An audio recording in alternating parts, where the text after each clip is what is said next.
Howdy folks, Sunny and South. Hope everybody doing real good. Country fried steak on the menu this evening. We're going to be whooping up this old school classic with an outstanding gravy. Going to be extra good.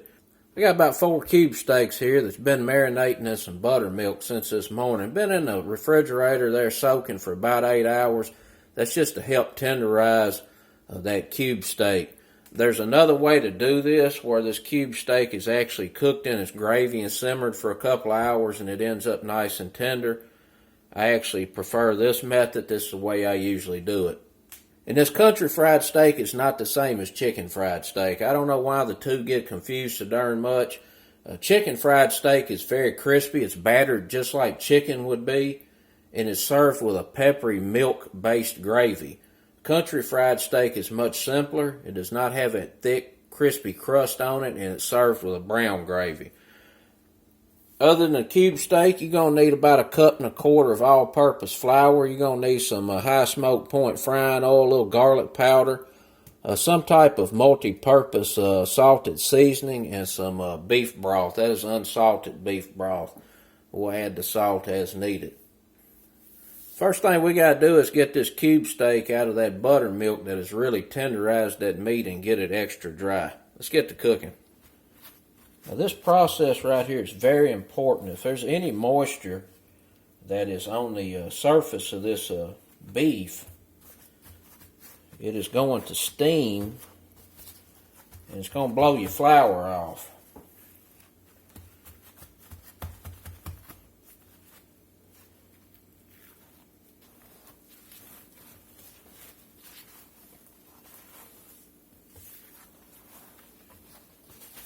We're just going to season this up a little bit with some all-purpose seasoning.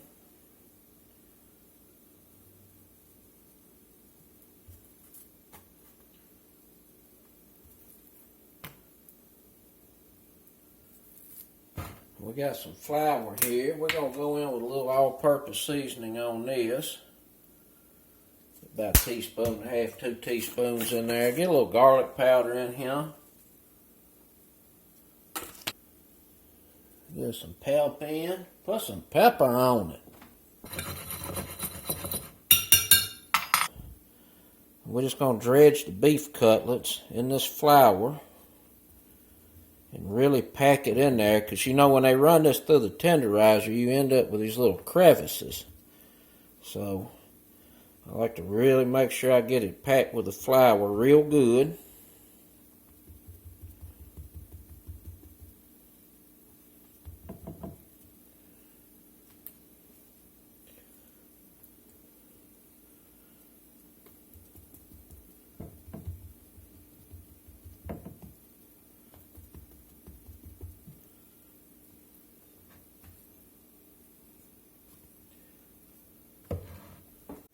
We got some oil heating up here. Let's see if it's getting hot.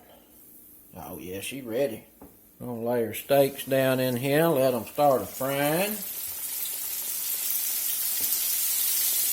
Just like so. A little ventilation going.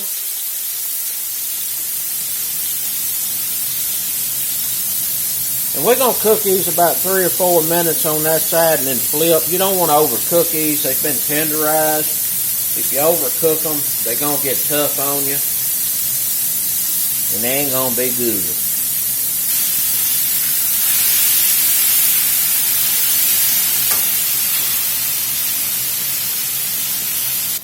I tell you what, it's smelling good in here. We're going to get these out, set them over here on the rack.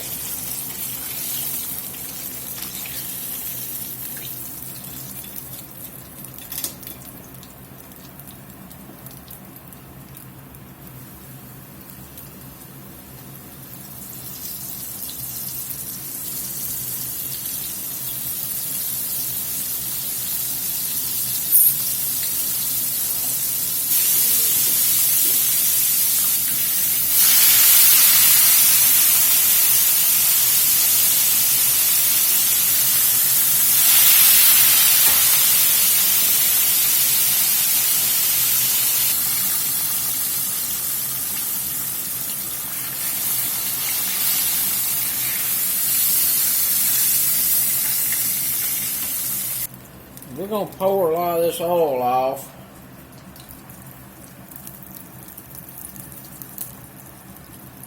We're going to leave behind a couple of tablespoons.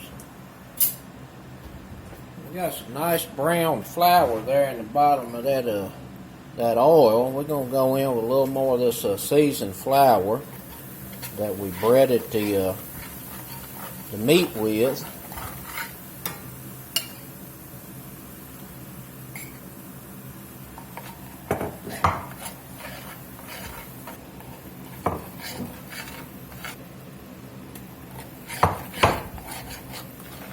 Just keep adding flour till you end up with the right roux consistency. It's going to be too much roux. I'll take some of it out.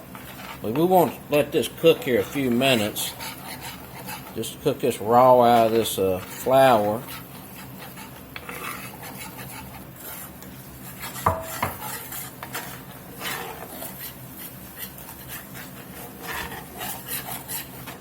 Probably left a little too much oil in the skillet. That's alright, I'll pull some of it out. All them little bits have come up off the bottom of the skillet. Flavored this roux. I tell you, it smells really good. It's got the seasonings in there as well from the all-purpose. We're going to get a little beef broth in here in a minute or two. And you can use just plain water to make this gravy. A lot of times that's what's used. I'm going to use beef broth instead. Alright, that's looking pretty good. Been sizzling here a few minutes. I'm going to get some of this out.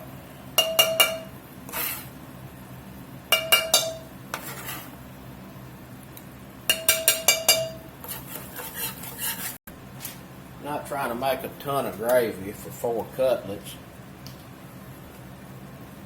We're going to go in with this beef broth.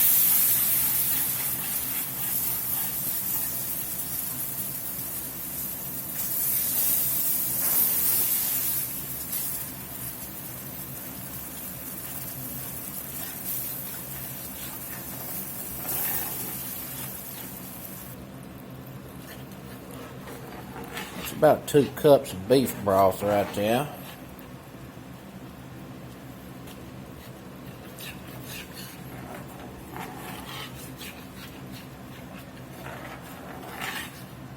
I'm going to get me a whisk and get this whooped up here real good.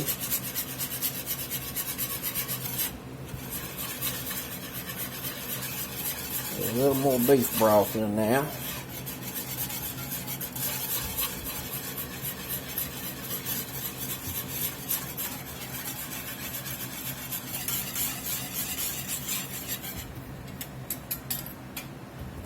Looking pretty good. Give it a taste.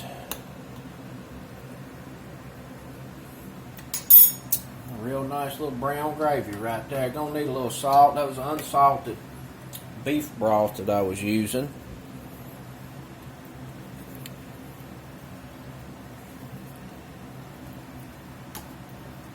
And I'm gonna put a little bit of pep in here.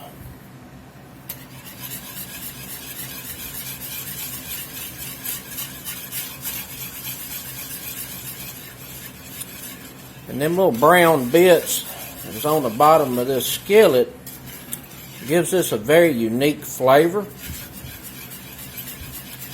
It's almost like when you make something with a dark roux, you get a little bit of that slightly nutty flavor. See what that did.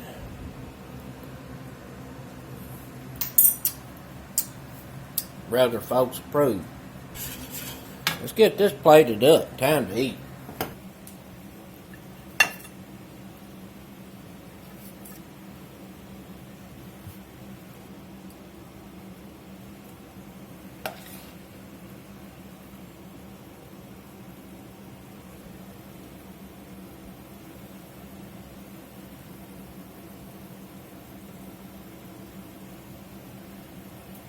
It's supper time. Let's get in here and see how we did. First thing I want to see is whether or not this is tender, and I can tell you right off the bat, it's very tender.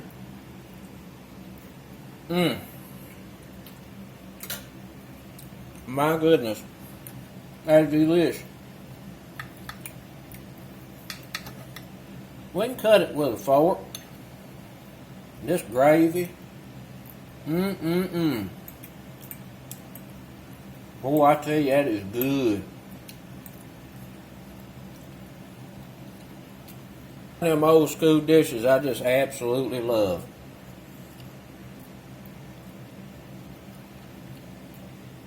That gravy is delicious.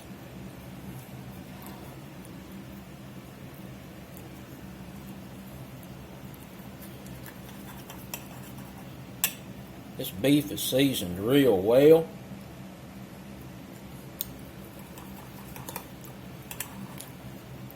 It's not dried out inside. That brown flour on there gives it another level of flavor. It just screams old school country cooking. That's it, folks. Some of that old school country fried steak. Not be confused with chicken fried steak. Till next time, peace.